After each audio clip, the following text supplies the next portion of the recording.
Welcome to Bigger, Stronger, Faster, the podcast exploring how Shore Capital Partners brings billion-dollar resources to the lower middle market space.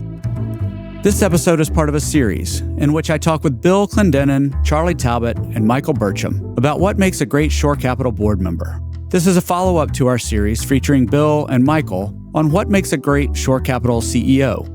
Bill, Charlie, and Michael know what a good board member and a good board look like from deep experience, not just serving on boards, but working as lead independent directors for numerous shore companies, in addition to being executives who have had to manage multiple boards themselves over their respective careers. In this episode, they focus on the N-1s, or the direct reports to the CEO. They talk about why N-1 engagement matters with board members, and what it illustrates about the business, and what it illustrates about the CEO. They talk about how to ensure your N-1s show up and work effectively with the board of directors.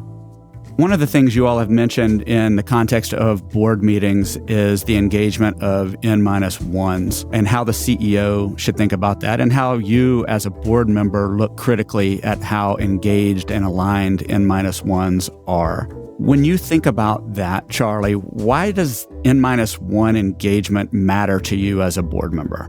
I think it's critical for a bunch of reasons, including succession, readiness, depth, the dialogue that's taking place and that should be taking place in the business, and then just alignment around strategy. Just hearing that at the board meetings is really important. I think it's really important that those messages come back unfiltered to a great extent with anyone's poor intentions, but sometimes there's a tendency to filter certain messages or potentially just forgot what messages were delivered. And I think N-1s having that direct feedback from the board allows them to just be more thoughtful and do their job better. And I think they see what good looks like, they see what less good looks like in the context of those meetings, and they're better prepared for the next one. I also think that it's a great training ground and practice ground for ultimately the exit process management presentations. There are 20 plus board meetings in a 5-year hold. This is an opportunity for these N-1s to flex their presentation muscles, to answer thoughtful questions from experienced industry executives, to have a seat at the table, to understand what goes on. It's also a development opportunity for them because many of these N-1s ultimately would want to become a CFO, a CEO, president of a business. And so getting this experience is critical for their personal and professional development. One thing I'd add, just to build off Bill's point, a lot of times they want to become the CEO or continue on their path, but a really important part of this is making sure they can evolve with the growth of the company. And so having them in these board meetings creates a platform for self-awareness, but also for coaching as they think about getting from the planting to the growing phase to the harvesting phase. I mean, when you go through these meetings, a lot of times it just becomes clear who's ready for that next chapter and who's not. And so having them in that meeting helps the board get a perspective, and it helps the individual have perspective on whether they're the right person or not.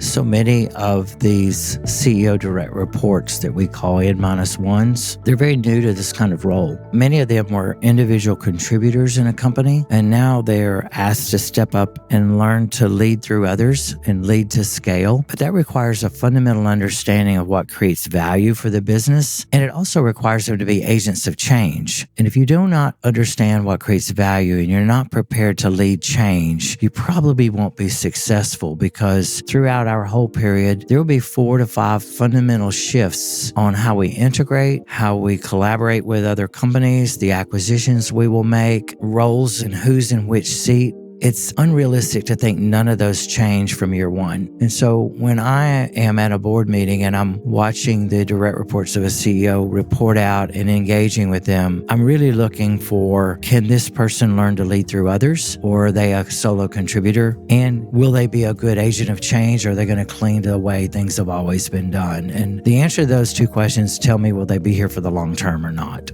Practically speaking for you all, when you're observing N-1 engagement, what are the right opportunities for an N-1 to step up and lead in a board meeting or in board preparation or otherwise, board communications? And what are maybe some of the wrong places that don't ring as true or don't live into the kinds of things you're describing about showing how these people can grow into a role and into the future of the company? So just any examples of what's a really good way of doing it, and then maybe on the flip side, what's a mistake in engaging the N-1? This is where I think the art of the CEO and managing the board comes into play. I think initially at the early part of the hold, so in the planting phase, you probably only have less than a handful of N-1s. And you're really just building out the organic or inorganic playbooks for value creation. You are actively recruiting your N-1s to build out this team. In the early part of the hold, I often find that you have more of your N-1s who are with you in the room presenting some way, shape, or form. As I like to think about the N-1s presenting, I think of baseball and where the N-1 should give the play-by-play. So here's what's happening. And then the CEO or CFO can be the color commentator. This is what it means. This is how it ties into the strategic plan. And so what you do is you give your N-1 the opportunity to talk, present, share their thoughts, but then you and the CFO are helping guide that strategic discussion as they're presenting. As you move into the other phases of growing and then harvesting, I ask the question, is this N-1 in a growth value creation role or is it a hygienic role? And so what I try to do is give all of my value creation N-1s the opportunity to speak at every board meeting because that's all about the strategic plan. Those roles, and again, depends on the company, that are hygienic in nature, right? Could be compliance, could be you name it. Some companies have hygienic HR. Whatever those roles are, you try to give them once or twice a year opportunities to speak on the board. So I think about it as value creation versus hygiene and give those N-1s the appropriate opportunity to speak to the board in those moments. As a board member, I like to see a CEO assign an issue or a topic area to an N-1 at the board meeting. This is a great area. We're going to assess this over the next few months and bring it back next quarter. I'm assigning this to Mary, and Mary will give a report out on that next quarter. Not only does it an enormous opportunity for Mary, but now we all know Mary's going to come back, and it gives Mary permission to interact with all of us board members throughout the quarter. And I'll get to see, based on what Mary brings back, to what degree can she scale and grow with this business or not. So I think often a CEO just takes on every issue themselves, but I find the CEOs who assign various issues that come up to someone right there in the room and say they'll be reporting out on it, it creates a whole different of accountability of the team, and you quickly learn who's going to level up and not. And if Mary can't perform over the quarter, I can always save her as the CEO, but this is a great opportunity to see, will this person scale or not? So, and as a board member, I'm always just watch that dynamic between the two, see how they interact. And when I see someone step up like that and own an initiative, boy, it really excites me. And I know how to then I could even reach out to that person outside the board meeting and further help their professional development as an individual.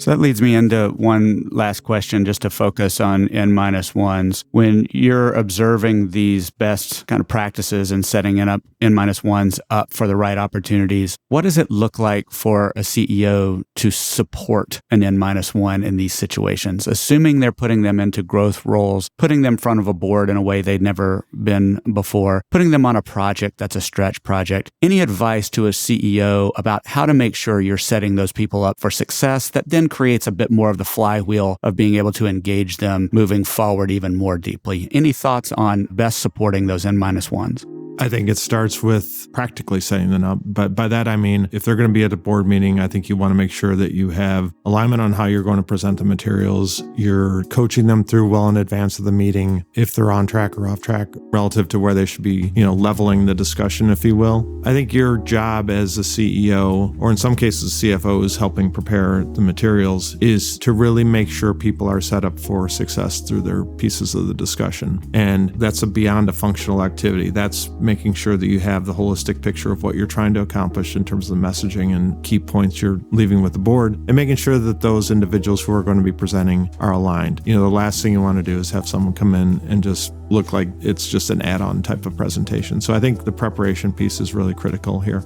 As the CEO, you are the coach and they're the player. And you should take that mindset on in preparing for a board meeting and supporting them even during the board meeting. It doesn't mean you always agree with everything, but never forget your role as the coach. And some of the best CEOs in our portfolio, even when something doesn't go perfect, they're not putting a negative in front of that person in the board meeting, but immediately after they're giving corrective feedback so that the next time they're even better. Because none of them are going to be perfect the first 2 or 3 times. Board members know that as well. Our CEOs who really have the right skills to lead others, understand what good coaching means, and they praise in public and they correct in private. Because once you have corrected or given negative feedback in a public forum, you destroy any intrinsic motivation and confidence that person has. Even if you've hired the wrong person, deal with it after the board meeting. Don't deal with it during the board meeting. One tip I have for CEOs in working with their N-1s is use the pre-board meeting dinner to have like experienced people sit with like experienced people. So have your revenue cycle person sit next to the person who has on the board a ton of revenue cycle experience. Have the organic growth expert on the board sit next to your head of sales. You should facilitate those relationships as best you can. And I used to work with my investment team partner on the seating chart for the boards. I know that sounds really trivial, but it's so important for those N-1s to develop those relationships that I took that extra step with my investment partner to make sure we were optimizing that 2 to 3 hour board dinner with our N-1s.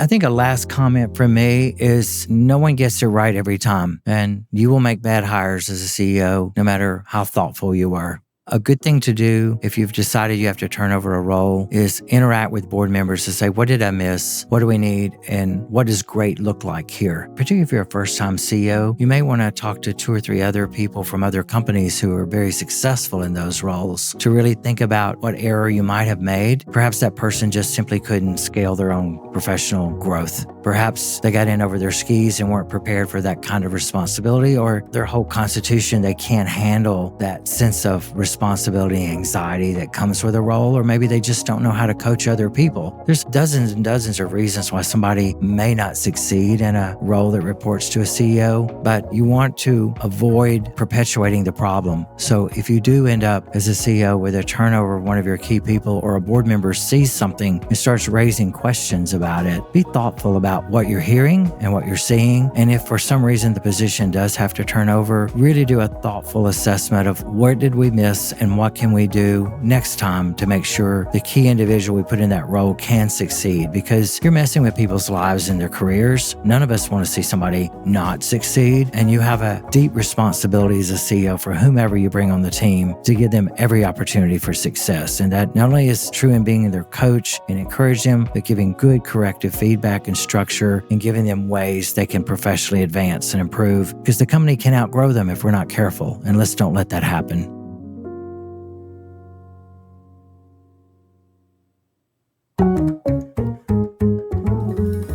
If you enjoyed this episode, be sure and check out our 5-part Bigger, Stronger, Faster series on what makes a great CEO.